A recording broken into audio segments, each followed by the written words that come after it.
नमस्कार, मैं गिरीश कुमार और आप देख रहे हैं बैसाखी न्यूज़। अभी हमारे मौजूद की बातें प्रखंड में हैं और यहाँ पे संजय देवी जी द्वारा प्रेस कॉन्फ्रेंस चलिए जानने का प्रयास करते हैं कि इनकी प्रेस कॉन्फ्रेंस जो हुई है क्या वजह है कि जो पत्रकारों के खिलाफ इन्होंने अपने बात रखी है। पहले तो हमारे चैनल में आपको बहुत बहुत स्वागत। जी नमस्कार।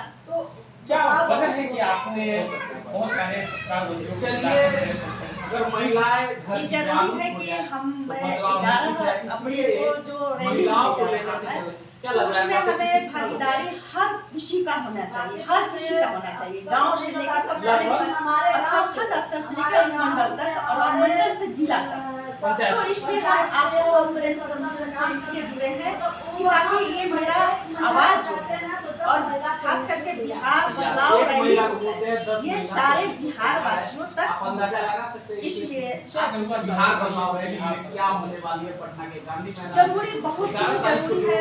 इसलिए जरूरी है कि हमारे यहाँ बच्चों की सवाल है, इसलिए जरूरी है कि हमारे पति और गांव परिवार की बात है।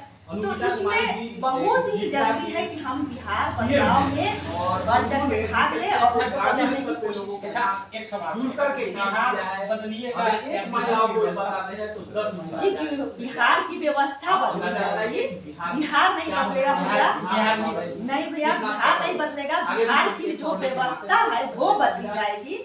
और हमारे श्री प्रशांत जी जो हैं इसको नया बिहार बनाने के लिए कोशिश कर रहे हैं और उसमें हम सभी का पुराना जो बिहार जो आपकी नजरिया में पुराना बिहार है उसमें क्या कुछ कमियां रही है? जी भैया इसमें बहुत सी कमी है। अब जैसे हमारे बच्चों की पढ़ाई जो है वो सही नहीं मिल रहा है, खिचड़ी तो मिल रहा है लेकिन पढ़ाई सही नहीं मिल रहा है। अब हमारे पेंशन जो हमारे जो कहे हैं पेंशन आज के युग में अभी के समय में देखा जाए तो पेंशन भी सही से नहीं मिल रहा है, नहीं मिल रहा है। 400 रुपया मिल रहा है वो भी नहीं मिल रहा है। अगर सर्वे किया जाए तो देखा जाए तो बहुत से अभी वृद्धा महिलाएं हैं, पुरुष हैं, उनको नहीं मिल रहा है, मिल ही नहीं रहा है, अभी भी कमी है। और हमारे जो शिक्षा की व्यवस्था है उसमें भी कमी है, हमारे कृषि किसान जो है उसमें भी कमी है, हमारे जो ऋण जो अभी दे रहे हैं रोजगार के करने के लिए वहाँ भी कमी है, उसमें ब्याज ज्यादा दर लगा हुआ है। और उसमें किशोर जी बोले हैं कि अगर हमारी सरकार जीती तो महिलाओं के लिए 4% सालाना ब्याज के दर पर ऋण दिया कर्ज लोन दिया। तो क्या ये चुनावी जुमला है या कुछ हकीकत भी होने वाला है?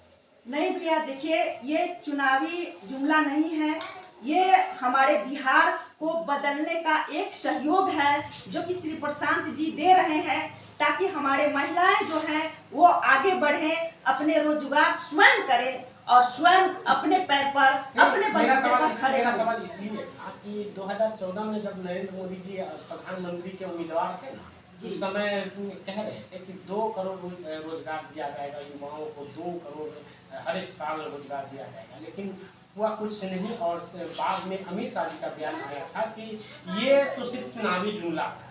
तो क्या ऐसा तो नहीं कि अभी जो 5 है आप लोग का 5 एजेंडा है वो सिर्फ वो भी चुनावी जुमला है?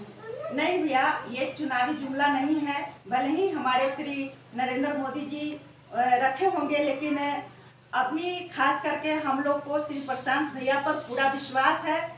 इसलिए विश्वास है कि हमारे श्री नरेंद्र मोदी जी हमारे गांव नहीं आए हैं हमें देखने के लिए, हमारे प्रशांत जी आए हैं हमारे गांव को देखने के लिए, हमारे परिवार को देखने के लिए।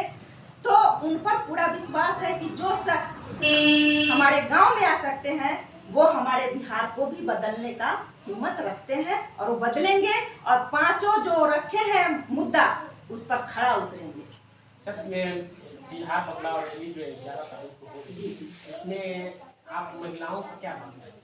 जी हम महिलाओं को पूरे सहयोग है, इसमें जितना बढ़ सके हो सकेगा हम लोग उसमें भाग लेंगे। और श्री प्रशांत जी का वहाँ 11 अप्रैल को हम लोग गांधी मैदान में एकजुट होके श्री प्रशांत जी का जो भाषण होगा जो वो कहेंगे हम लोग सुनेंगे और उस पर अमल करेंगे और आगे बढ़ेंगे।